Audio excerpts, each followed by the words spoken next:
do you live? What's the first thing that pops into your mind? Florida, Orange County, Earth, in a home. There are many places we actually live. And today we're going to talk about 3 of them.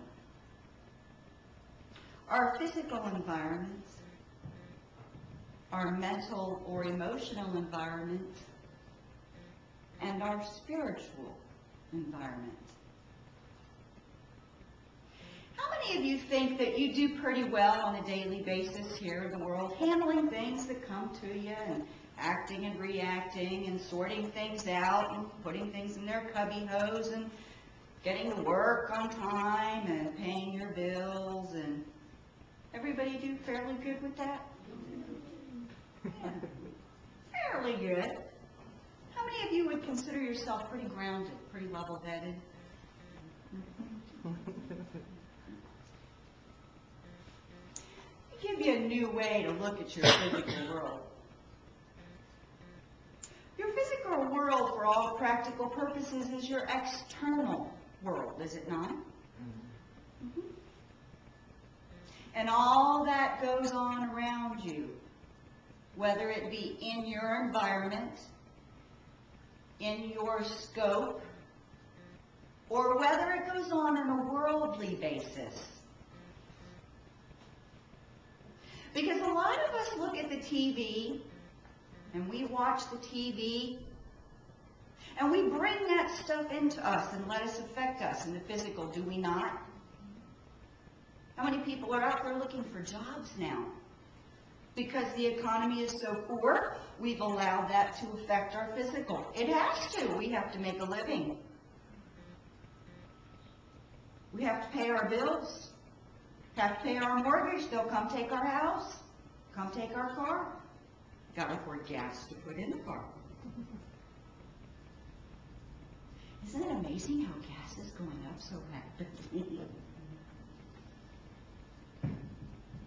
So we look around and we react to the world and the situations that are in it. The Buddhists say that the world is an illusion.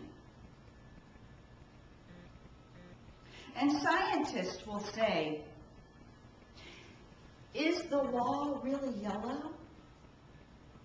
Or is it yellow in you? Pretty interesting concept, right? It's kind of like that, if a tree falls in the wood and nobody hears it, did it still fall? And what we have around us in our physical life, we allow to affect us in our mental or emotional area, do we not?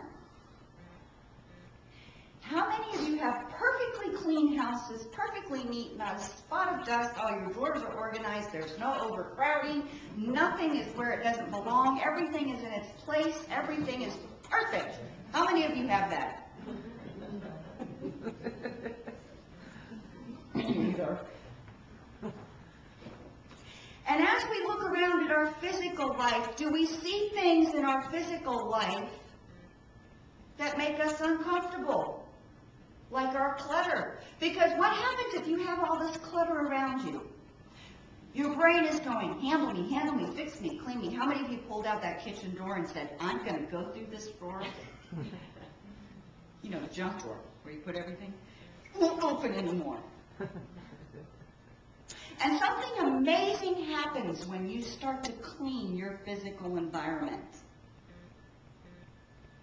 It goes in to your mental and emotional arena, which is our second object of today's discussion. Most of us have a lot of thoughts going on in our mind all the time. We think thousands of thoughts a day. Are they positive or are they negative? Because we know as spiritualists that our thoughts are things.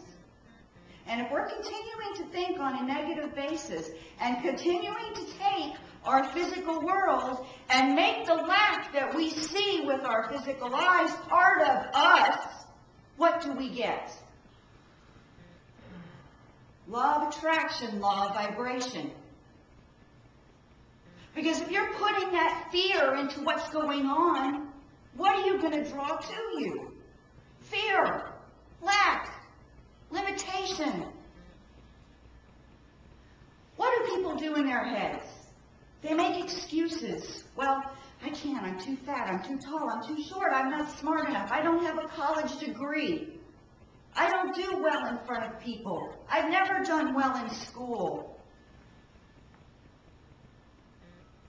I was called stupid from a young age. I was told I couldn't do anything. And what happens to us? We build up roadblocks. We build up fears. Our confidence level goes down. And we wonder why people have a problem with self-esteem today. How many of you have had perfect parents? If your parents are in here, don't answer. No, because you're brought up here on earth. It's a learning place. It's a place for us to grow. And what do we see our parents doing? Making excuses for things. So as we get older, we make excuses. Maybe we take what they've said to us and we've held it in our hearts. And that's where we limit ourselves. I read an interesting statistic the other day. 95% of emotions, 95%, are determined by the way you talk to yourself. I mean, that's an alarming rate. 95%. Because you see, it's not what people say to you. It's what you say to yourself when they stop talking. Because I guarantee you that I could ask you to take away my self-confidence without physically hurting me, or to hurt me without physically touching me, just by things you say to me. And you know what? I don't have to take them as true, do I? If I said to you, you have green hair, that's the ugliest green hair I've ever seen. You know you don't have green hair, right?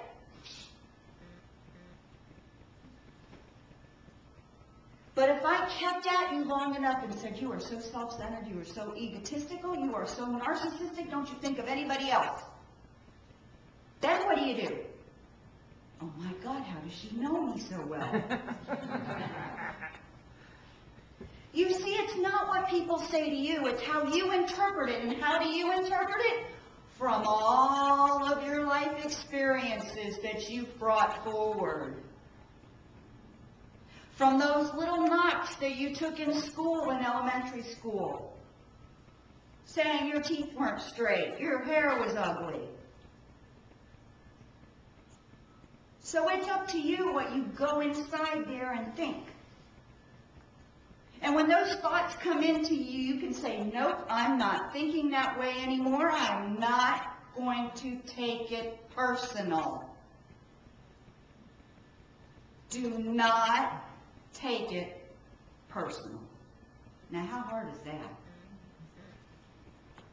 You ever seen anyone sitting there whispering?